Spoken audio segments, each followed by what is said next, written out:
Jak widzicie, dzisiaj jest urbexowo, ale również podczas urbexu przydaje się dobry nóż. I chcę Wam dzisiaj pokazać ten oto nóż, a jest to nóż Luzon Large od firmy Cold Steel.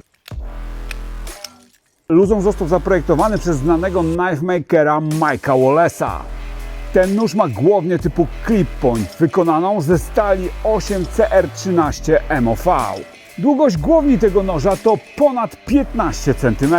Możecie go w bardzo prosty i szybki sposób otworzyć za pomocą flipera. Jest tutaj blokada Spring Leaf Lock. Ale jest tutaj również dodatkowy mechanizm blokujący, który nie pozwoli zamknąć się nożowi podczas pracy.